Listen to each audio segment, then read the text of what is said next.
applied myself, I filled it in. No time for that doubt, they counted me out, I'm getting it in. Yeah. No time for no loss, I'm paying the cost. Mine, it can't be diffused. If you ain't thinking, you can't see the vision we live. I've never had the mind of a fool, chasing diamonds and jewels. Trust me, I was confused. Started minding my big refuse to lose. Built the win, applied myself, I filled it in. No time for that doubt, they counted me out, I'm getting it in. Yeah. No time for no loss, I pay for the cost, I'm winning to win. Yeah. Refuse to lose, I built the win, applied myself, I filled it in. No time for that doubt, they counted me out, I'm getting it in. Yeah. No time for no loss, I'm paying the cost, I'm in it to win. Yeah. Refuse. Welcome back to CTC. I'm your gracious host, Carl, and I'm back with another episode. And today, we will be previewing. We got 5 games for y'all. We got 2 tonight and then 3 tomorrow. So 5 previews coming at y'all. Hopefully this week, I could turn this week around, man. Last week wasn't the greatest. I had some ups, some downs. Saturday was a big down. But hopefully we can turn this around because as we see, our record is getting close to 500. We are currently 33-27 due to that 2-6 Saturday. And I'm just trying to get some space with this record, man, as we wind down to like the last 2-3 weeks of the regular season of college basketball. So we're going to go over these previews. So let's start. Let's jump right on in. We got Big Monday tonight. And the first game is Louisville, 24th ranked Louisville at 18th ranked UNC tonight, 7 o'clock on ESPN. Now, UNC is still without Caleb Wilson. Henry Vesar should be playing for the Tar Heels. He played Saturday against Syracuse, had the team high 19. So it looks like Vesar should be back for the Tar Heels. Now, Louisville is led by Ryan Conwell, averaging 18.3 points per game, 4.8 rebounds, and 1.2 steals. Michael Brown Jr. averaging 18.6 points per game, 4.9 assists, and 1.3 steals. And Isaac McNeely averaging 11 points per game.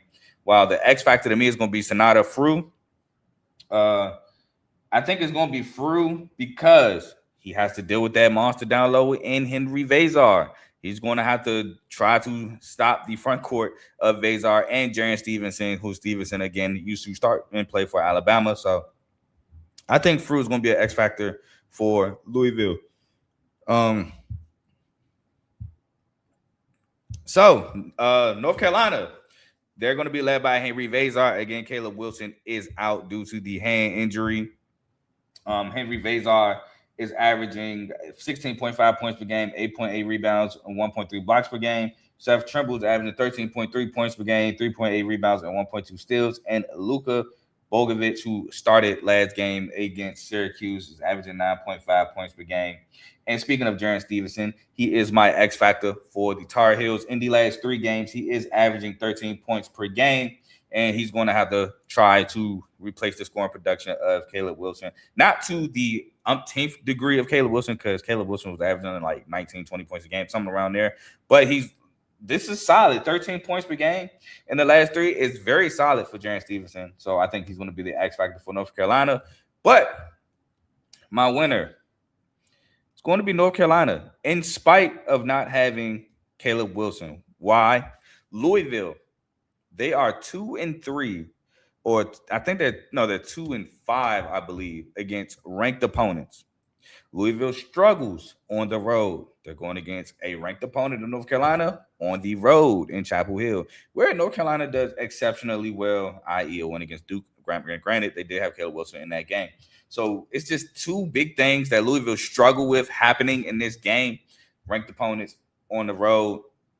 Plus, I think North Carolina is still good when they have either Caleb Wilson or Henry Vesar. Now, you saw the blowout loss to NC State. That was because they missed both. They didn't have Vesar or Wilson in that game, and that's why they got blown out by NC State. Also, NC State's been playing great basketball nonetheless. Now, you could say, well, NC State got blown out by Louisville. It happens. But Louisville's on the road. North Carolina has Vesar back. Give me North Carolina to win this ball game tonight as 3.5-point home dogs. 3.5-point home dogs. Give me North Carolina. Next, we have Houston taking on Kansas. Houston, I thought Houston would drop out the top 5. They actually dropped to 5. So shout out to Houston for that. Kansas, meanwhile, They are ranked 14th in the country. So they dropped out of the top 10 now to 14th. This game is tonight, 9 o'clock on ESPN. So right after Louisville, North Carolina, big Monday. Doesn't disappoint today.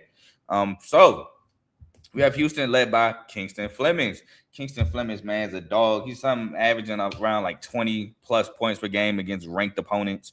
But overall, he's averaging 16.6 points per game, 3.9 rebounds, 5.2 assists, and 1.6 steals per game. Emmanuel Sharp is averaging 16.4 points per game, 1.2 steals. And Milos Uzan averaging 11.1 points per game, 4.1 assists per game, and 1 steal per game. Now, he was my X Factor last Monday against Iowa State, and he's going to be my X Factor this Monday against Kansas, and it is Chris Sinak Jr.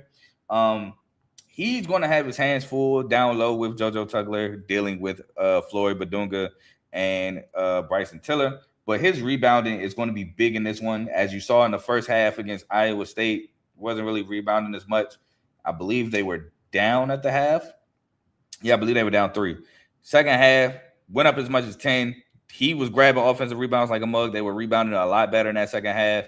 Just Emmanuel Sharp going to the bench due to foul trouble, I think, cooled off Houston because Emmanuel Sharp was on fire. But he missed like 8-9 minutes of game minutes due to foul trouble, and that allowed Iowa State to come back. So I think Chris Sinak will be the X factor for Houston.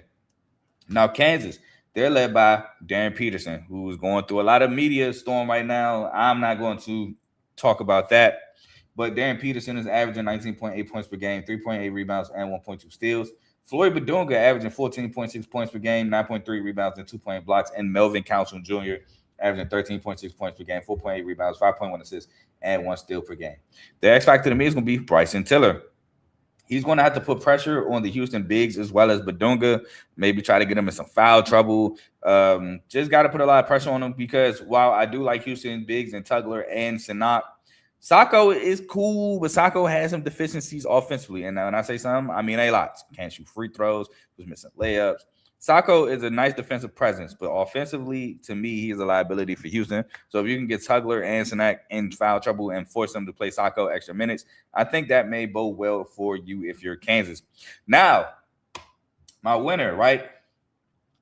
And I got to do poll talk. I just remember I didn't do poll talk. So I'll do poll talk after I go over these games. So my winner is Houston. Now I get it. Kansas is 39-0 at home on Monday nights. I get that. Kansas just beat Arizona 2 Mondays ago on Monday night to give Arizona their first loss. I get it.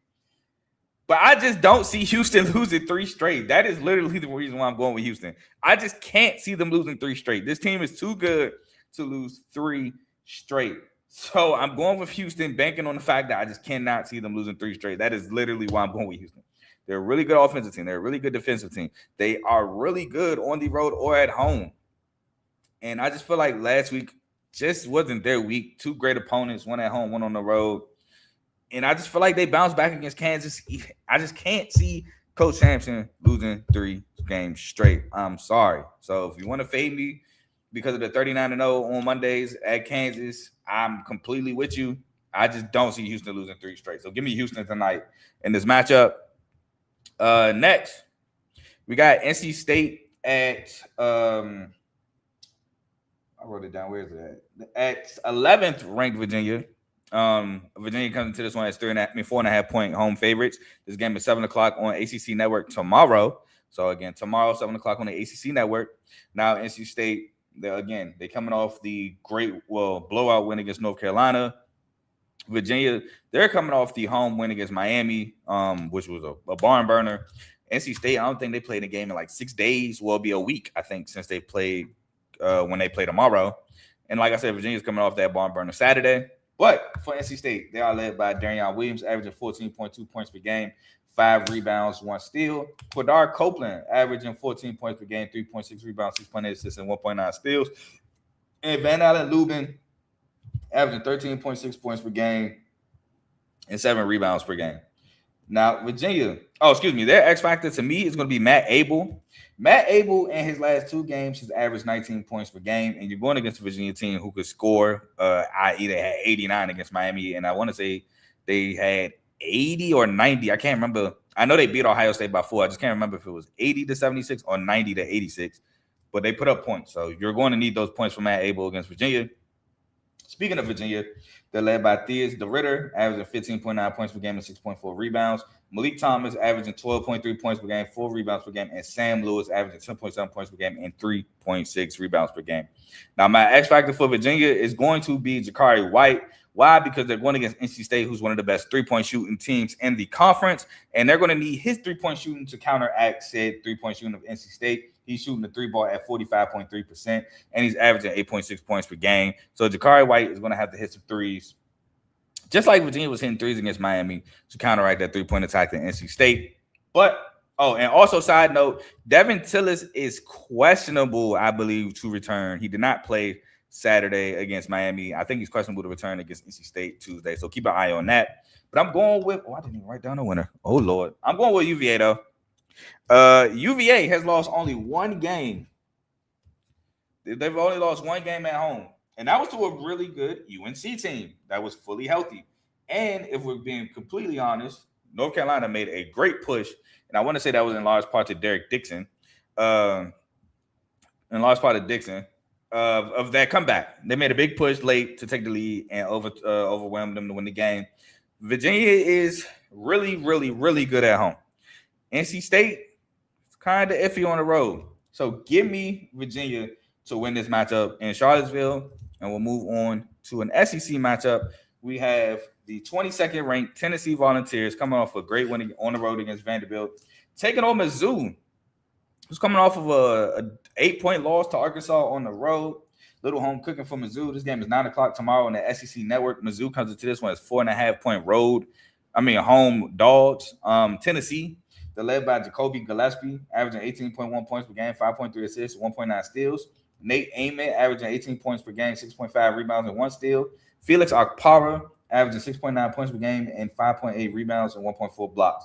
Now, my X factor is going to be Jalen Carey because the status for JP Estrella is still unknown. I think he's questionable for tomorrow. So if Estrella doesn't go, my X factor will be Jalen Carey, dominating the paint. Now, obviously, if Estrella is a go, he is my X factor because, again, they have to dominate the paint against this Missouri team. Now, for Mizzou, they are led by Mark Mitchell, who's averaging 17.2 points per game, 5.5 rebounds, and 3.8 assists. Jaden Stone averaging 14.9 points per game, 5 rebounds, and 1 steal. And Jacob Cruz averaging 9.5 points per game and 4.1 rebounds. Side note, continue with shout out to T.O. Barrett. But my X factor in this one is going to be Sean Phillips dealing with the size of Rock Power and or Carey, and Estrella. He's going to have to try to control the paint and rebound, averaging 5.1 rebounds per game, which is second behind Mark Mitchell. But Mark Mitchell is also 6'9". So Sean Phillips Jr. is going to be my X factor for Mizzou. But my winner, and I want to make sure I got this right, but my winner for Mizzou and Tennessee is Mizzou. I'm going with the upset at home with Mizzou. Mizzou has some great wins at home. They have Florida. They have Vanderbilt. They have Texas A&M wasn't at home, but why am I blanking? They have some good wins at home, and I'm blanking on them. Did they beat? I don't think they played Kentucky. I'm not sure about the Kentucky one. But I know they have some good wins at home, and Mizzou's tough to beat at home. I know they have some good ones in general. I know they beat Texas A&M, but I think Texas A&M was on the road at the time when that happened. Yeah, that was on the road. So they got some good home wins. They have, let's see, they did beat Kentucky, but that was on the road. Florida was at home. Auburn was a win at home. Well, Oklahoma's not a good win, but yeah, so they got some good wins. At home, Mizzou is currently 14-2. While Tennessee is 4-4 on the road. So give me Mizzou to take this one as a home dog. And last but certainly not least, we have New Mexico at Nevada. Yes, I'm giving y'all some mid-major basketball. You know me. Now, New Mexico, they are a game behind Utah State, and they are tied with San Diego State for first place in the Mountain West. Nevada, they are 3 games behind, I want to say, Utah State, who they just beat at home. And they are, 2 games? Yeah, they're 2 games behind both San Diego State and New Mexico. So this is a battle of 3 and 4 in the conference. So New Mexico needs this to keep pace. Nevada needs this to try to have a chance. because the season is whittling down. New Mexico, they're led by Jake Hall. Jake Hall is averaging 15.9 points per game. Tomislav Buhan averaging 11.9 points per game, 9.8 rebounds, and 1 steal. And Dayton Aubrey averaging 11.6 points per game, 3.8 rebounds, 3.2 assists, and 1.2 steals per game. Now, their X factor is going to be Uriah Tenet, and his scoring ability averaging 10.6 points per game. I think he's going to be big for New Mexico. And now Nevada, they're led by Corey Camper Jr., averaging 17.7 points per game, 4.3 rebounds, and 1.3 steals. Elijah Price averaging 12.8 points per game, 8.9 rebounds, 1.3 steals, and 1.7 blocks per game. And Tayshawn Comer averaging 12.4 points per game and 3.8 assists per game. And I got the X factor because I wasn't sure between Caleb Lowry and Joel. I think it's Joel Arms. It's not Armstrong. Armstrong. It's like a Murillo or something. Let me just make sure. Armo trading. I wasn't sure between those two. I ended up going Caleb Lowry and his rebounding because I noticed when he rebounds a little bit more, that is more of a chance for them to win. So I'm gonna go with Caleb Lowry. But my one is New Mexico, man.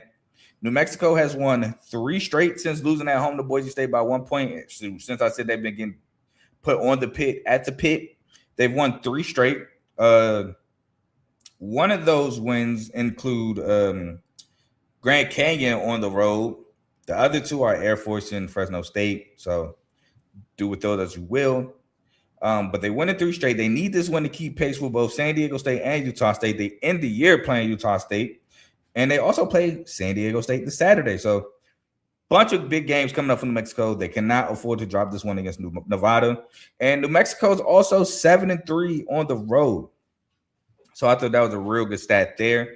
7-3 on the road. Now Nevada, they are 13-2 at home. Nevada did come off of a big win against Utah State, but that could be draining. But we'll see. But I'm going with New Mexico to take that one. And that's all the games I have for y'all. So New Mexico can kind of do both. New Mexico has some shooters. Jake Hall can slash, he can shoot. If I remember correctly, Tenet can shoot, but New Mexico has both. They can shoot, they can tie the basket really well. I feel like New Mexico is more of a balanced team. Nevada, a lot of their scoring is reliant upon Elijah Price and Corey Camper. Corey Camper being a leading scorer, so they get a lot of their production from them. But I think New Mexico is kind of balanced. I will say New Mexico how do I want to say this? Previous New Mexico teams were better 3-point shooting teams than this one, but I like New Mexico. Let's get into poll talk. And let's see, we got first of all, I'm excited because that one from Michigan is no more. They lost. They are no longer the number 1 team in the country. And it's funny to me, I got a mention on Twitter about something, from a Michigan fan when they was number 1. I wonder why he didn't, mention me when they lost to Duke, but that's neither here or there. The number 1 team in the country is now the Duke Blue Devils. They beat Michigan. They beat the mess out of Syracuse. I want to say that was last Monday. Beat the mess out of Syracuse. They are now the number 1 team in the country. They only have 2 losses on the year. The 2 losses are to North Carolina and not Arizona. Dang, who did they lose to? I can't remember who else they lost to. It wasn't Arizona. Who was it? They didn't play Houston. Texas Tech. I always forget that Texas Tech beat them. Texas Tech and North Carolina. So they are number 1 in the country. Shout out to them. Number 2 is Arizona. Arizona only has 2 losses, and that was also Texas Tech a part of that. And Kansas. So shout out to Arizona bouncing back after that week where they lost to, like I said, those teams in that 1 week. Number 3 is Michigan.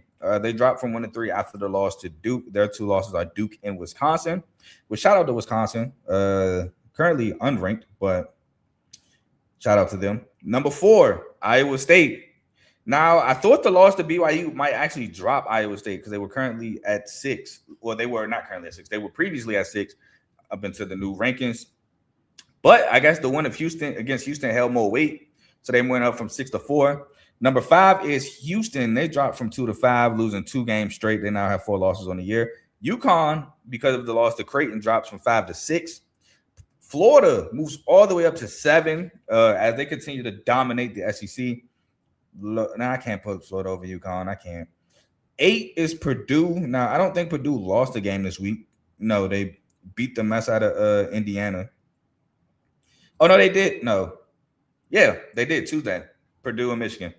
They did lose to Michigan, who was number 1 at the time. But then they beat the mess out of Indiana. I still don't know if I have Purdue. Nah, you know what? Illinois took another L. Yeah, I think I'm cool with Purdue at 8. I will discuss something in a minute. Virginia at 11. I wish Virginia was in the top 10. 24-3, second in the ACC, only has 2 losses in the ACC. I know that one non-conference loss to Butler is ugly. That is ugly. That is ugly. Can't lie. But their 2 losses in conference is North Carolina, who again was fully healthy, and I can't even remember the second conference loss. It's probably something ugly though. It has to be for them not to be in the top 10. It was to Virginia Tech, which is a rivalry game on the road. That is kind of nasty, though. I think I would have flopped. I would have put them in 10 in front of Illinois because Illinois blowing a 23-point lead is disgusting. Michigan moving to 3. I mean, I ain't mad at it. They only have 2 losses on the year. They have to be top 3. And Arizona beat 2 top opponents this past week. They beat Houston. And they beat BYU. So you have to put Arizona in front of Michigan, and you can't put Michigan in front of Duke after losing to Duke and having the same record. So they have to go at 3. That's perfectly fine. And yeah, Jake Hall is averaging 15 points per game from New Mexico. But yeah, that's how I feel. It's a perfect spot for them. Number 9 is Gonzaga. Gonzaga, I think, should drop. They moved up 2 spots to know. You barely beat Pacific, and you lost to Portland, not this week, obviously, a couple weeks ago. But I don't think you should be top 10 after that. Like, I get it, you're winning in your conference, but you're too good of a school to be in these close games against those schools. They should not be in the top 10. I get they're 27-2, but it's because of their conference. But it's the name. That's literally what it is. It's the name Gonzaga. Gonzaga should not be in the top 10 right now. Get them out the top 10. I think Virginia should be at 9. Illinois should stay at 10. Gonzaga is cool with being a cool 11, 12 spot. That's cool with me being outside the top 10. They're not top 10 to me because they keep playing these close games, and I get Braden Huff is out. He's been out for a while. But you're still 10 times better than these WCC schools that you're playing, minus maybe Santa Clara and St. Mary's, which you're better than still, but not like 10 times better as the other schools that you're losing and having close games to. But yeah, Gonzaga's 9, Illinois is 10, Virginia's 11, Nebraska is 12. Now, Nebraska's obviously in front of Michigan State because they own the head-to-head and they have 1 less loss. But I'm not mad at that. They should be in front of us. They've been playing better than us. So Nebraska's at 12. Michigan State's 13. We move up 2 spots, which I'm not even going to lie to you. If we'd have stayed at 15, I probably wouldn't have been mad. I'm not mad if Kansas jumps in front of us because they're in a tougher conference and they're playing better. But Kansas dropped 6 spots from 8 to 14. St. John's moves up to 15, which I'm not mad if St. John's is in front of us. I think St. John's is a better school than us offensively for sure. Texas Tech is at 16. They might continue to drop because of the JT Toppin injury. Alabama's all the way at 17, which I don't agree with. Alabama, great win against Arkansas. Do not get me wrong. I just don't agree. I think they're just getting jumped up. This might also be because it's the name, to be honest. I think North Carolina should be in front of Alabama. I think Arkansas, even though they lost, no, I can't do that because head-to-head. I can't do that. I think it's too high, but then I'm looking at these teams. I can't go BYU. BYU has been taking a bunch of L's in a loaded Big 12, but they've been taking the L's to the good teams in the Big 12. Arkansas just lost head-to-head. I can't go Miami of Ohio because they don't have no quad 1 wins, which I'll speak about that for another team in a second. Tennessee, I could go Tennessee, but that'd be a major jump. St. Louis, I can't do it because they're in the A-10. Louisville, I'll talk about them in a second, and then I can't do Vanderbilt. Even though Vanderbilt has the better record and won head-to-head. I could probably go Vanderbilt. Can't lie. But anyway, 18 is North Carolina. 19 is BYU. They moved up because of that win against Houston. 20 is Arkansas. They stayed put. 21 is Miami of Ohio, which I'm actually shocked they found a way to move them up 1 spot. 22 is Tennessee. They moved up from unranked to ranked. Seen that coming. Good win against Vandy. 23 is St. Louis, which they dropped 5 spots because they lost to Rhode Island. Yeah, they lost to Rhode Island Tuesday. 24 is Louisville. I don't think Louisville. I'm sorry. I don't even think Louisville should be ranked. I think Wisconsin should be ranked over Louisville. When you struggle against ranked teams, you're bad against ranked teams. It just shows that you're feasting on other opponents, inferior opponents. But Louisville's 24th and Vandy's 25th. I think Vandy should be in front of Louisville 100%. Now, I think Wisconsin should be ranked. I still would like the fact I would still like Villanova to be ranked. I mean, I know they just took a tough loss to 5th ranked UConn, but they're still a really good Big East school. I think Miami should be ranked, to be completely honest. I would like Miami ranked over Louisville, to be honest. But those are 3 schools I think should be ranked. So let me know how you feel about the polls for this week. You probably got like 2-3 weeks left of these polls. But my last thing I wanted to talk about before I get off is Ohio State. Ohio State, right? I think Ohio State's a good team. Do not get me wrong. John Mobley, the bucket. Bruce Thornton, oh my Lord, is he a bucket? We could not stop Bruce Thornton yesterday. And I like Devin Royal and Amari Bynum. Y'all know I talk about Amari Bynum a lot. I really like Amari Bynum as a freshman.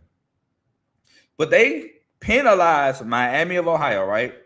And I guess because they're a MAC school for having no quad 1 wins. Just keep that in mind. They're 27-0, but they have no quad 1 wins. So they have to win out and win the tournament to make the NCAA tournament, right? Right, you got that? Cool. Ohio State has no quad 1 wins, and they're projected in the tournament. Now, Miami of Ohio tried to book some of these games. Nobody wanted to play them, and nobody wanted to pay to play them, right? So you got to play who you can get. I mean, that's how the non-conference works. They're a mid-major, so high majors pay mid-majors to play them. Nobody wanted to do it. And I'm not going to lie. I think teams were scared because this is not out of nowhere why this Miami of Ohio school is good. They were good last year. Miami of Ohio was a blown second half away from making the tournament last year. They blew like a 18-point lead or something like that against Akron in the championship in the MAC last year. I've been watching this Miami of Ohio team since last year. Peter Suter has been a baller since last year. I tell y'all, well, I told this story before. The reason why I found out about Miami of Ohio being a good team last season is because I was watching I think it was Sunbelt MAC Challenge when they played App State last year, and App State was super favorited. I took Miami of Ohio plus 7.5 because I don't know, it's just off a whim. I was like, dang, I don't know. I just really don't know. I took it. I watched the entirety of the game, and Suter and them stood out to me. I think they even won the game. But he stood out in the fact, the 3-point shooting ability and everything, it stood out to me, and I kind of followed it throughout there, and they were a really good team. Now, am I surprised they're 27-0? Absolutely. But am I surprised they're super successful? No. But how come one team can have no quad 1 wins? I think Ohio State's like 0-8 or whatever the case is. They have no quad 1 wins, but can get in the tournament by another team who may possibly win 30 games. Might not get in because they have no quad 1 wins, but they're ranked currently. That just makes no sense to me, but it's the name. And that's very unfortunate. It's very unfortunate. But it's the world of collegiate sports, man. Collegiate, like I said, I say this all the time too, man. People don't like sports. They like brands. And that's what it is. They don't care if you're good, if you're a Charlotte, a Miami of Ohio. And I'm not saying Charlotte's good. I just random. We'll say South Florida. South Florida's good. I remember I had this same rant about South Florida 2 years ago. Rest in peace, Coach Raheem. When they won 14 straight games. And on like the 14th straight game, they finally got ranked. They lost the game after winning 14 straight games and got unranked. And they were in the American. The American's a good conference. Won 14 straight. That's when they had Keyshawn Pryor. Keyshawn Pryor. They had Selton Miguel, Chris Youngblood. I want to say Jaden Reed was on the team. They had guys go to major D1 schools after that season and didn't even make the tournament. So I remember I had that rant, and they finally got ranked, lost the game, and then became unranked. And I think that's what happened to Miami of Ohio if they lose a game. They went 27 straight. Let's just say they lose to Eastern Michigan tomorrow off the 28th. They're going to be unranked, and now they got to win the MAC tournament to get in. So I think that's very unfortunate. It sucks, but people don't like sports. They like brands. So, yeah, they got people with Ohio State projected in, which I would love to see Bruce Thornton in the tournament, but I just think it's not fair. But that's my little rant I went on. Got to do some house cleaning. Please like, comment, share, subscribe. It helps the channel, helps the network. Speaking of the network, we have multiple shows on the network. One of them being the main show, which goes live in about 15 minutes, featuring Joe, Tomo, and Dave. So make sure y'all check them out. They go live Mondays and Thursdays, 7 to about 8:30ish. Then we have Unfazed. Catch them when they go live. They are switching over to the NBA. That's featuring Joe and AJ. Next, we have BWT, Baseball with Teddy. World Baseball Classic starts soon. I want to say the regular season starts basically in like 35 days or something like that, around that. But be on the lookout for that. FFC, Fantasy Football with Coach Coombs. Fantasy football, NFL season is currently over, obviously. So be on the lookout for whatever content he has for you for that. We have RBO, Real Ballers Only, featuring Vaughn, NBA show, which we got a big matchup tonight featuring my Pistons going against the Spurs. I want to say we are at home. Yep, we had the crib. They game 7 o'clock tonight on Peacock. Probably going to be on NBC Sports too, but big game. So, Cade, my boys, I'm going to need y'all tonight. Next, we have Dave's Doghouse highlights and lowlights of sport. So make sure you check that out. We have Indie Red Corner, who went live yesterday. Boxing show for all your boxing needs, featuring Ty, Ricky, and Tomo. They go live on Sundays, not every Sunday, but when they do go live, it is on Sundays. And that's at 6:30, 7 o'clock, around that time. And then we have Zero Sports Talk with Griffey. Again, new show on the network. So I don't really know how the times for that work. Just catch it when you can. Did have a pre-recorded episode go up last night, so make sure you check that out. And please like, comment, share, subscribe to other shows on our network as well.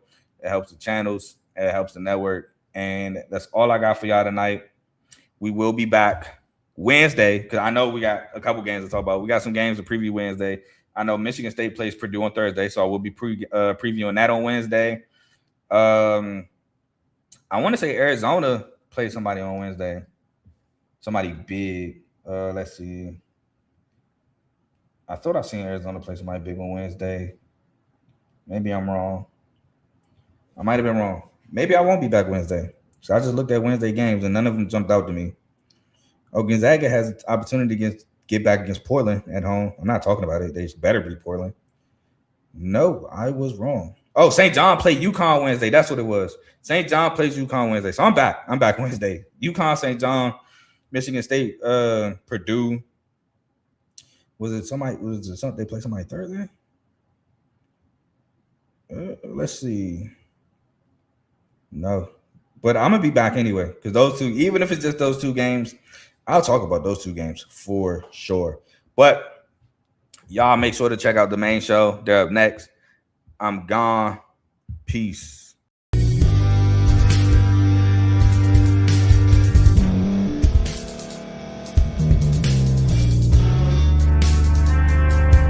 Thank you for staying to the end. If you're watching this on YouTube, please like this video, subscribe, and also hit that notification button so you can be notified next time we put out a video. If you're listening on any podcast platform, subscribe and hit that notification button, y'all, so you can be notified we put out another podcast audio.